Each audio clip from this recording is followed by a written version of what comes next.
Hello everyone, সুপর্ণার রন্ধনশালাতে আপনাদের সবাইকে স্বাগত জানাই।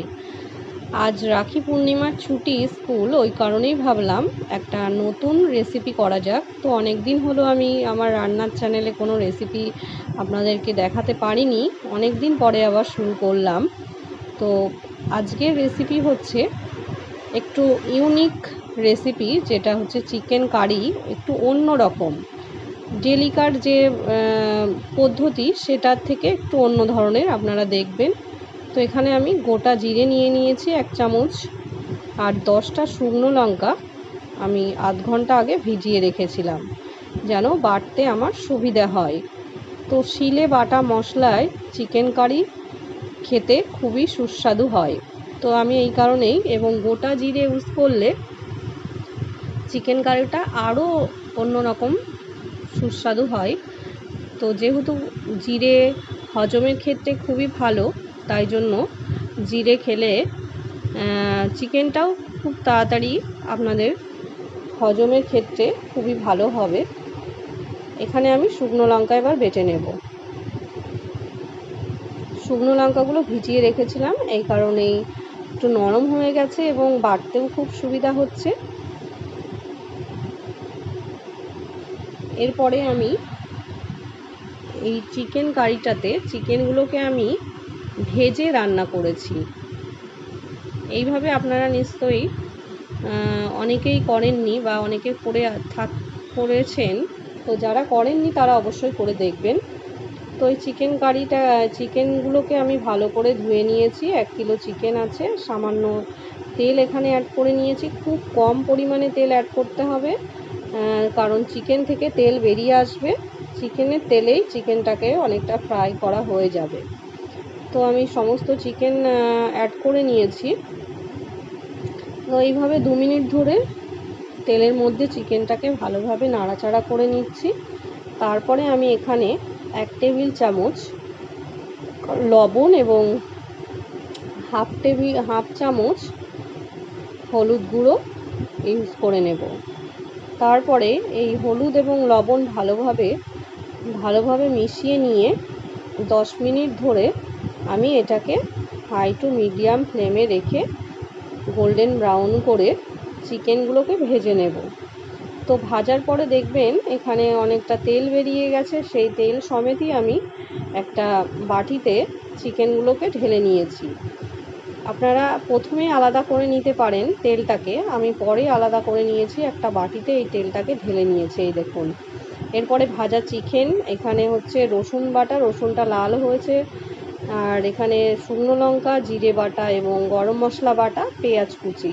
তো আমার রসুনটা লাল দেখছেন, কারণ এটা শুকনো লঙ্কা বাটার পরে বেটেছিলাম, ওই কারণেই। আর এখানে আমি 2 টেবিল চামচ সর্ষের তেল অ্যাড করে নিয়েছি, আর চিকেন ভাজার যে তেলটা ছিল সেটা আমি এখানে অর্ধেকটা ইউজ করে নিলাম। এবং তেলটা ভালোভাবে গরম হয়ে আসলে আমি এখানে হাফ টিস্পুন গোটা জিরে অ্যাড করে নিচ্ছি। তারপরে আমি এখানে 2টো তেজপাতা মাঝখান থেকে ফেড়ে তেলের ওপরে অ্যাড করে নিলাম।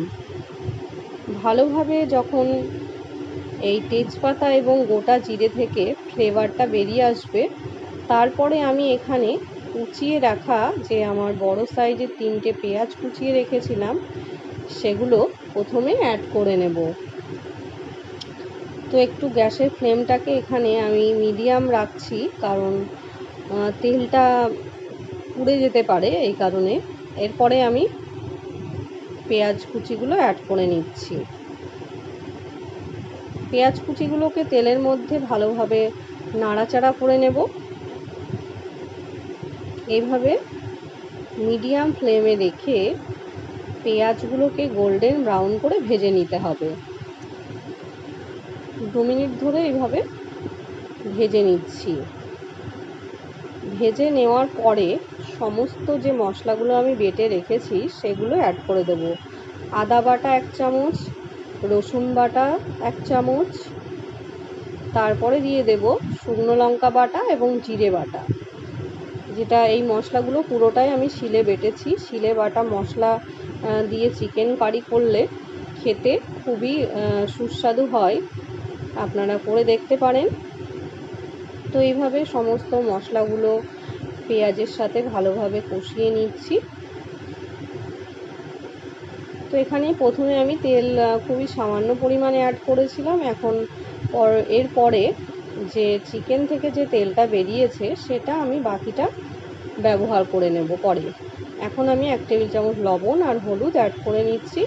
অ্যাড করে নেওয়ার পরে যেখানে অ্যাড করে দিচ্ছি 2 টেবিল চামচ টমেটো সস। তো আপনারা টমেটোর পরিবর্তে চিকেনে টমেটো সস ইউজ করতে পারেন। তো আমি টমেটো সসটা ইউজ করে নিচ্ছি এবং ভালোভাবে মশলার সাথে মিশিয়ে নেব। মশলাটা চিকেনের যত কষাবেন টেস্ট ততই বেশি হবে। তো এইভাবে সমস্ত কিছু আমি কষিয়ে নিচ্ছি। মশলাগুলোকে ভালোভাবে নাড়াচাড়া করতে হবে যেন কড়াইয়ে লেগে না যায়। তো 5 থেকে 7 মিনিট কষিয়ে নিতে হবে। মাঝে আমি একবার চিকেন ভাজার তেলটা এখানে অ্যাড করে নেব। এভাবে আমি অর্ধেক তেল ইউজ করে নিচ্ছি। তো এই মশলাগুলোকে মোটামুটি টোটালি 7 থেকে 9 মিনিট কষিয়ে নেব গোল্ডেন ব্রাউন করে। তো মাংস থেকে মশলা থেকে তেল ছেড়ে এসছে, তার মানে আমার মশলা কষানো হয়ে গেছে। কষানো হয়ে যাওয়ার পরেই আমি ভাজা চিকেনগুলো অ্যাড করে নিলাম কড়াইয়ে এবং মশলার সাথে ভালোভাবে মেখে নিচ্ছি।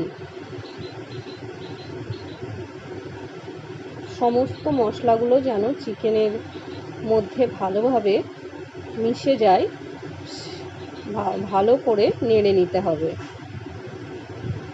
এইভাবে 2 মিনিট ধরে মশলাগুলোকে চিকেনের সাথে ভালোভাবে মিশিয়ে নিচ্ছি।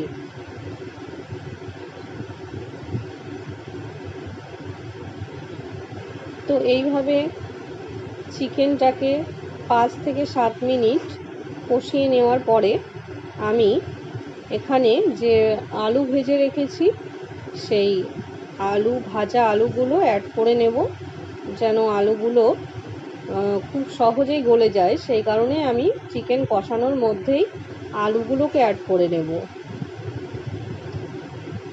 তো এইভাবে আমার 7 মিনিট হয়ে গেছে। এখন আলুগুলো দিয়ে দেওয়ার সময় এসছে।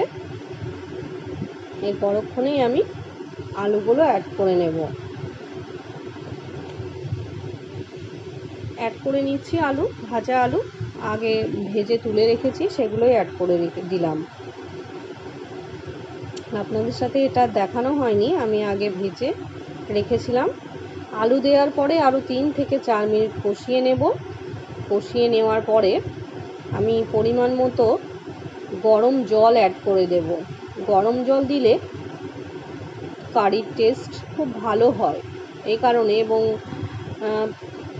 সেই কারণেই আমি গরম জল অ্যাড করে নেব। আপনারা ঠান্ডা জল ইউজ করতে পারেন, আমি গরম জল ব্যবহার করেছি।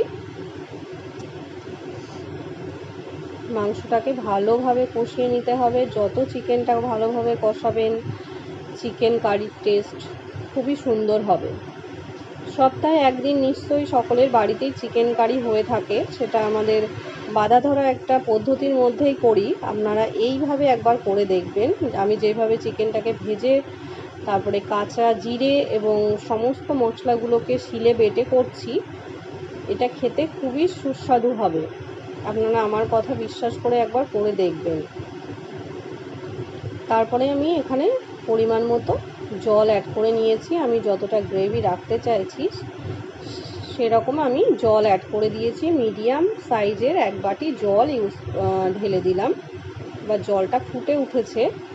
জলটা ফুটে ওঠার পর আমি গ্যাসের ফ্লেমটাকে মিডিয়াম রেখে 10 মিনিট কুক করে নেব এবং মাঝে মাঝে একটু নাড়াচাড়া করে নেব। চিকেনটাকে নাড়াচাড়া দিয়ে নিতে হবে যেন নিচে লেগে না যায়। তো আমার 10 মিনিট হয়ে যাওয়ার পর গ্রেভিটাও অনেকটা গাঢ় হয়ে এসছে। এখন আমি সব শেষে এখানে ব্যবহার করছি যে বেটে রাখা গোটা গরম মশলা। গোটা গরম মশলা চিকেনের স্বাদটাকে আরও বাড়িয়ে দেয়। তো তারপরে আমি আরও 2 মিনিট চিকেনটাকে রান্না করে নিচ্ছি, যেন এই গোটা গরম মশলার গন্ধটা একটু কমে আসে এবং চিকেন কারির সাথে ভালোভাবে মিশে যায়। তো আমার রান্না অলমোস্ট হয়েই এসেছে, আপনারা দেখতে পাচ্ছেন রান্না হয়েই গেছে। কালারটাও কত সুন্দর হয়েছে শুকনো লঙ্কা দিয়ে করার জন্য। একটা লাল টকটকে চিকেন কারির যে ঝোলটা আমাদের বাঙালিদের কাছে দেখতে ভালো লাগলে সেটা মনে হবে না খেতেও ভালো হয়েছে। পেহেলে দর্শনধারী ফির মে গুণ বিচারি। তো দেখুন, আপনাদের যদি ভালো লেগে থাকে তো অবশ্যই এই রেসিপিটা আপনারা একদিন বাড়িতে ট্রাই করে দেখতে পারেন। আর যদি ভালো লেগে থাকে তাহলে অবশ্যই আমাকে কমেন্টে জানাবেন। আমার চ্যানেল সুপর্ণা রন্ধনশালা, এটা ইউটিউবেও আছে এবং ফেসবুকেও আছে, আপনারা সার্চ করলেই পেয়ে যাবেন। যদি ভালো লাগে অবশ্যই ইউটিউবে সাবস্ক্রাইব করে দেবেন এবং ফেসবুকে ফলো করে দেবেন। ধন্যবাদ।